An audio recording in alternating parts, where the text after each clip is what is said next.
Saudara-saudari terkasih, pada video kali ini saya akan kembali membahas hukum gereja. Dan pada video kali ini yang akan saya bahas adalah tentang subjek hukum dalam gereja Katolik. 6 kanon pertama dari Kitab Hukum Kanonik atau KHK memuat beberapa norma yang sangat umum, namun diperlukan untuk membatasi ruang lingkup kewenangan dan jangkauan hukum gereja Katolik.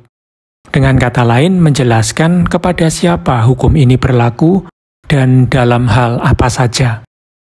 Ini penting agar tidak salah memahami siapa yang harus menaati hukum gereja Katolik dan dalam hal apa saja. Kita ambil contoh misalnya kanon 1. Kanon-kanon kitab hukum ini berlaku hanya untuk gereja Latin. Kitab hukum kanonik yang sekarang digunakan, yang ditetapkan pada tahun 1983, hanya berlaku bagi umat Katolik yang tergabung dalam gereja Katolik Roma atau Latin. Contohnya, seorang Katolik Roma di Indonesia wajib mengikuti aturan perkawinan dalam KHK. Tapi, dari gereja Katolik Timur, misalnya Maronit atau Koptik, tidak tunduk pada hukum ini. Karena mereka punya kitab hukum sendiri yang bernama Codex Canonum Ecclesiarum Orientalium atau Kitab Kanonik Gereja Timur yang ditetapkan pada tahun 1990. Kanon 11 misalnya, yang terikat oleh undang-undang yang semata-mata gerejawi ialah orang yang dibaptis di dalam gereja Katolik atau diterima di dalamnya dan yang menggunakan akal budinya dengan cukup, dan jika dalam hukum dengan jelas tidak ditentukan lain, telah berumur genap 7 tahun.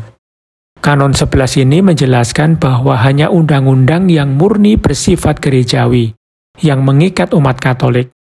Ini berarti hal-hal yang berkaitan dengan substansi teologis dari ketentuan kanonik yang disebut sebagai hukum ilahi mengikat semuanya. Subjek hukum dibahas dalam buku 1 judul 6, terutama kanon 96 sampai 123.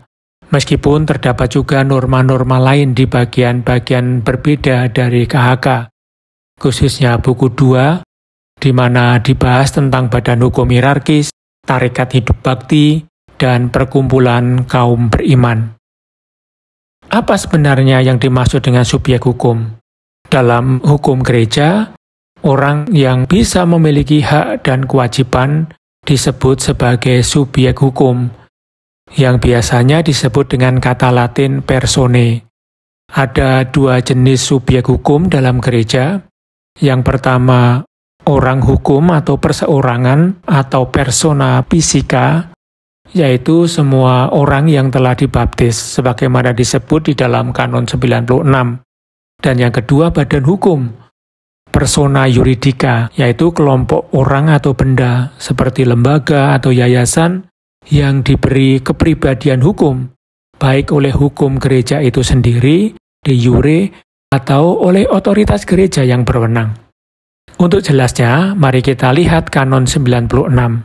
Dengan baptis, seseorang digabungkan pada gereja Kristus dan dijadikan persona di dalamnya dengan tugas-tugas atau officium dan hak-hak yang khas bagi orang Kristiani menurut kedudukan masing-masing sejauh mereka berada dalam kesatuan gerejawi dan kalau tidak terhalang oleh hukum yang dikenakan secara legitim. Kanon 96 ini berbicara tentang subjek hukum dan status kanonik seseorang, yang membedakan antara manusia dalam arti antropologis umum dan persona atau pribadi dalam arti yuridis, bahwa melalui pembaptisan, manusia menjadi pribadi dalam gereja, yakni subjek penuh atas hak dan kewajiban sesuai dengan status kanoniknya, baptis, klerus, religius, menikah, dan lain sebagainya. Meskipun demikian, hal ini tidak berlaku mutlak. Ada juga orang yang belum dibaptis, tapi tetap bisa diakui secara hukum dalam situasi tertentu, yakni katekumen. Berkenaan dengan subjek hukum dan usia, Kita lihat Kanon 97 dan 98. Kanon 97 paragraf 1 dikatakan, persona yang berumur genap 18 tahun adalah dewasa, sedangkan yang di bawah umur itu belum dewasa. Paragraf 2, yang belum dewasa sebelum genap 7 tahun disebut kanak-kanak dan dianggap belum dapat bertanggung jawab atas tindakannya sendiri, non sui compos. Tetapi setelah genap berumur 7 tahun, diandaikan dapat menggunakan akal budinya. Kanon 98 paragraf 1. Persona dewasa mempunyai pelaksanaan penuh dari hak-haknya. Paragraf 2. Persona yang belum dewasa dalam melaksanakan haknya tetap di bawah kuasa orang tua atau wali, kecuali dalam hal-hal persona yang belum dewasa menurut hukum ilahi atau kanonik, bebas dari kuasa mereka. Mengenai pengangkatan para wali dan kewenangan mereka, hendaknya ditepati ketentuan hukum sipil, kecuali dalam hukum kanonik ditentukan lain, atau uskup diosesan dalam kasus-kasus tertentu atas alasan yang wajar berpendapat bahwa harus ditunjuk seorang wali lain. Kedua kanon di atas mengatur tentang pengaruh usia terhadap hak dan kewajiban dalam gereja Katolik. Dalam gereja Katolik, seorang dianggap dewasa secara hukum ketika ia mencapai 18 tahun. Artinya, setelah usia ini, orang tersebut dapat secara penuh menggunakan hak dan menjalankan kewajibannya dalam kehidupan gereja. Sementara itu, anak di bawah umur yang telah berusia 7 tahun ke atas dapat menggunakan hak-hak tertentu, misalnya meminta baptis, memilih untuk pindah ke ritus gereja Katolik lain, misalnya dari ritus Latin ke ritus Timur, yakni umur 14 tahun, atau urusan lain yang bersifat pribadi. Orang tua tidak bisa memaksakan kehendaknya, karena diatur oleh hukum ilahi dan kanonik. Misalnya, bercita-cita untuk memilih hidup membiara. Jika seorang anak membutuhkan wali untuk mewakilinya, maka gereja akan mengikuti hukum sipil setempat dalam menentukan siapa yang bisa menjadi wali. Ambillah sebuah contoh. Seorang anak berusia 10 tahun datang kepada pastor untuk menyatakan keinginannya untuk dibaptis.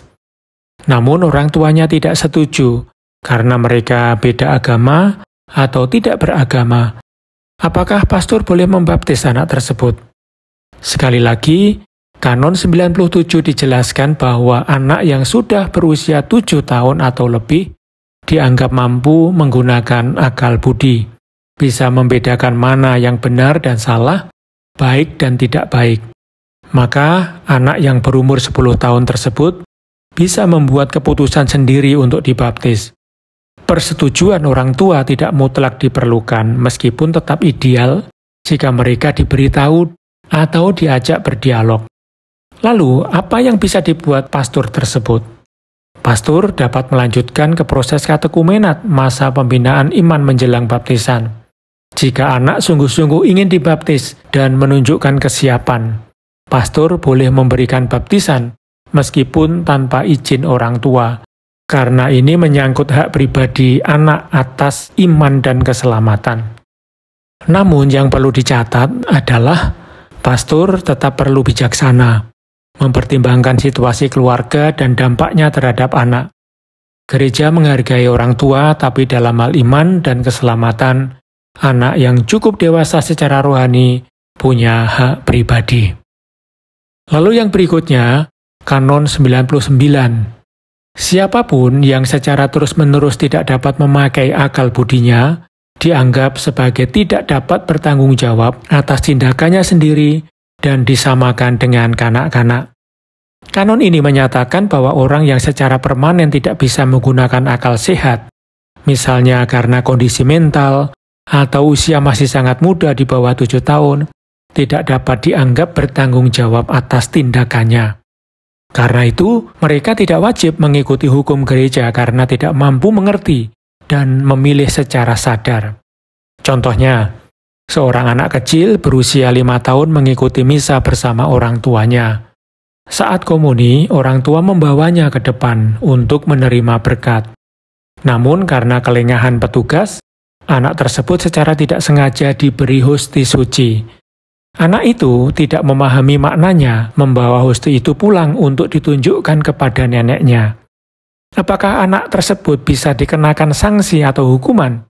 Menurut Kanon 99, anak tersebut belum berusia 7 tahun dan belum mencapai usia akal budi, usus rasionis, sehingga ia tidak bertanggung jawab secara moral dan hukum atas tindakannya.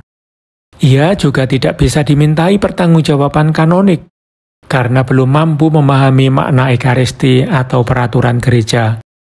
Lalu apa tindakan gereja? Gereja tidak menjatuhkan sanksi apapun kepada anak tersebut. Fokus diarahkan pada pembinaan kepada orang tua, agar lebih waspada dan mendidik anak dalam iman. Jadi, baik anak kecil maupun seorang dengan disabilitas intelektual berat yang permanen, tidak wajib menjalankan hukum gereja dalam arti formal, karena mereka tidak bisa membuat keputusan moral secara sadar.